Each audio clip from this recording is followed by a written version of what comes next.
This episode is brought to you by Patriot Gold Group. Protect your retirement assets and your retirement future. Speak with the experts at Patriot Gold. They've been the top-rated gold IRA dealer for 7 years in a row. That's a lot of years in a row. Go to patriotgoldgroup.com or call 1-888-621-3856 for a free investor guide.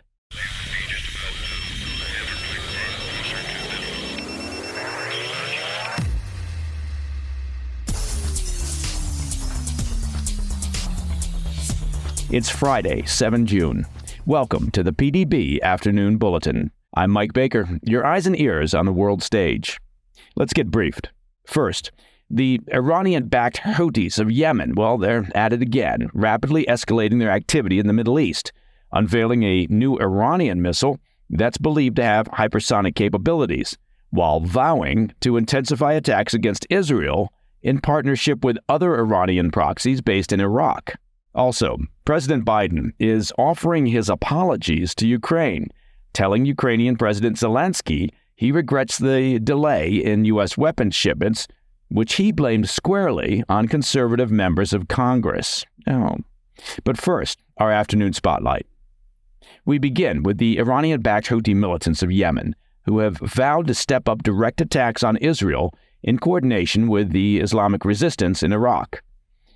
The threat came after Abdul Malik al-Houthi, the group's leader, claimed on Thursday that their fighters had carried out 2 joint military operations with Iraqi militants targeting ships at Haifa port, Israel's largest international seaport. The Houthis did not provide proof of the attack, however, and Israel has firmly denied the claims, according to a report from the Times of Israel. As we've mentioned in the past on the PDB, well, the Houthis do have a tendency to exaggerate, claiming to have carried out attacks that never happened. The Houthis also unveiled a new solid-fuel missile on Wednesday that officials suspect was provided by Iran and is believed to be able to fly at hypersonic speeds, although the details of the missile's capabilities have not been verified. A spokesman for the Houthis said they fired the first of these missiles, dubbed the Palestine, at Israel's southern port city of Eilat in the Red Sea on Monday. The attack reportedly triggered air raid sirens in Israel, but officials said there was no damage or injuries caused by the missile. After the Houthis released footage of the launch on Wednesday evening, military analysts said it looked remarkably similar to a suspected hypersonic missile unveiled by Iran late last year. The footage showed the missile being loaded onto a mobile launcher, complete with a warhead, painted to resemble a Palestinian checkered scarf. As we said, whether or not the missile has hypersonic capabilities, well, that remains in question. We should note, however, that officials have confirmed it's a precision-guided solid-fuel missile, which is far more advanced than the liquid propellant missiles the Houthis have been using in the Red Sea, which lack a guidance system. Experts say such missiles can also be set up and launched much faster than their liquid propellant counterparts, which may help the Houthis rebound from recent U.S. and U.K. airstrikes on their launch facilities in Yemen. The Houthis described the Palestine as locally made. Now, that's a claim which I suspect is false advertising. We know that the group lacks the manufacturing ability to build such a missile. We also know that Iran serves as the group's primary financial backer and regularly smuggles military equipment into Yemen. Just this past week, Iranian state media announced they had delivered another batch of sea-launched anti-ship ballistic missiles to the Houthis. Amid the flurry of activity in Yemen, the U.S. and British military carried out another wave of airstrikes targeting 6 Houthi targets in Yemen on Friday, including the port city of Hodeidah, which serves as the group's main access point to the Red Sea. That followed a massive aerial operation in Yemen by the U.S. and U.K. last Thursday that hit 13 Houthi-controlled targets inside Yemen. U.S. military officials said the airstrikes took out 8 unmanned aerial attack drones and several missile launchers, while also neutralizing a number of militant fighters. While the Houthi attacks on international shipping vessels in the Red Sea have never stopped since the war in Gaza began, the group have escalated their attacks in recent weeks after a relative lull in activity. With the war ongoing, the Houthis have vowed to step up attacks in the shipping lane and expand their activities beyond the Red Sea. Now, I've said this before on the PDB, but of course that won't stop me from repeating myself.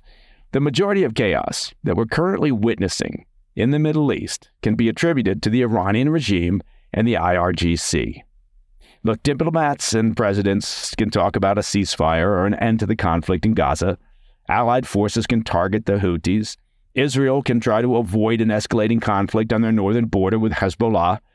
But there is no long-term peace or stability in the region as long as the Iranian regime and the IRGC continue to pursue their primary objective of the destruction of Israel. Dealing individually with the various proxies that Iran has created, as if the proxies can think and negotiate and act independently, that's not solving the problem. That's just sticking a Band-Aid on a sucking chest wound. All right, before we head to break, I want to remind you all about our PDB Premium membership. Now, I'm sure you've read about it, you've seen it on TV, I'm sure you've heard about it from family and friends. As a premium member, you get to listen to the President's Daily Brief podcast completely ad-free. Plus, you'll have the opportunity to join me for a monthly Ask Me Anything session. And that's not all, but wait, there's more. Now, as a premium member, we've just initiated this. You'll now receive our weekly PDB Intelligence Checklist newsletter in your inbox every Monday morning, giving you a head start on the week's top stories. You'll get exclusive early access to our weekly video podcast, the PDB Situation Report. Look, pound for pound, it's the best value in the world of news. PDBpremium.com. Check it out. All right, coming up after the break, President Biden is offering his apologies to leaders in Kyiv for the delay in American aid amid Russia's fresh offensive in northeastern Ukraine. And he, of course, took the opportunity, while talking to President Zelensky, to blame congressional Republicans for Vladimir Putin's gains. Now, I'm not sure if that's unseemly or just petty. Or, it could be both. I'll be right back. Welcome back. President Biden apologized to Ukrainian President Zelensky for the months-long delay in American military aid during a face-to-face meeting in Paris on Friday. Really? I mean, how about instead of apologizing, he just shakes Zelensky's hand and says, "You're welcome." It was the first in-person meeting between the pairs since December, when Zelensky traveled to Washington to make his case to lawmakers for more assistance. As a reminder, President Biden had announced a planned $60 billion aid package for Ukraine last fall, but it languished in Congress for months before finally being approved in April. Biden offered Zelensky a public apology, acknowledging that the delay was exploited by Russian forces who have recently made advances on the front lines along the northeastern border. He also made a point to place the blame squarely on conservative members of Congress. Biden said, quote, "I apologize for those weeks of not knowing. Some of our very conservative members were holding it up, but we got it done, finally," end quote. Now, maybe the Dems can cut and take that video of President Biden apologizing and blaming the conservative members and use that as a campaign ad for November.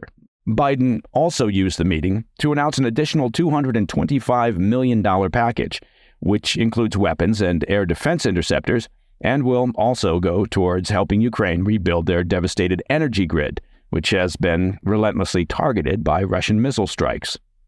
The president told Zelensky, quote, "You haven't bowed down, you haven't yielded at all, you continue to fight in a way that is just remarkable. We're not going to walk away from you, we're still in, completely, totally," end quote. Russia officially opened up a new front in their war against Ukraine on May 10th, when they mounted a cross-border offensive in the northeast region of Ukraine, throwing some 30,000 troops at Ukraine's frontline defenses. They managed to penetrate much of Ukraine's border defenses in that region and capture a number of Ukrainian border villages to the northeast of Kharkiv city, Kharkiv being the second largest city in Ukraine. While Ukrainian reinforcements have since managed to keep the Russian forces at bay, they are struggling to defend the Kharkiv region from ongoing Russian airstrikes. Zelensky had previously requested more air defense systems, which are included in the package that the president announced on Friday. Zelensky told Biden, quote, "It's very important that in this unity, the United States of America, all American people, stay with Ukraine, like it was during World War II, how the United States helped to save human lives and to save Europe," end quote. As we've been tracking on the PDB, tensions in Eastern Europe reached an all-time high this week, following the decision by the U.S. and a number of other Western nations to allow Ukraine to use Western-made weapons to strike certain targets inside Russia. Now, in response, Russian President Vladimir Putin, of course, threatened Wednesday to begin arming American and European adversaries with Russian military weapons to attack the West. I mean, it's almost as if Putin is playing the victim here. Of course he is, which is exactly how he's been trying to portray his invasion of Ukraine to the Russian population. In Putin world, he's simply defending the motherland, protecting the glory of Russia from the West. The fact that Putin is the aggressor here, well, that doesn't enter into the fanciful narrative that he and his disinformation cronies spin to their population. He also issued a fresh nuclear threat, of course he did, saying the West was naive to think Russia would not consider employing their nuclear option if NATO continues to expand their role in Ukraine. And that, my friends, is the PDB Afternoon Bulletin for Friday, 7 June. If you have any questions or comments, please reach out to me at pdb@thefirsttv.com. I'm Mike Baker, and I'll be back over the weekend with the PDB Situation Report. Until then, stay informed, stay safe, stay cool.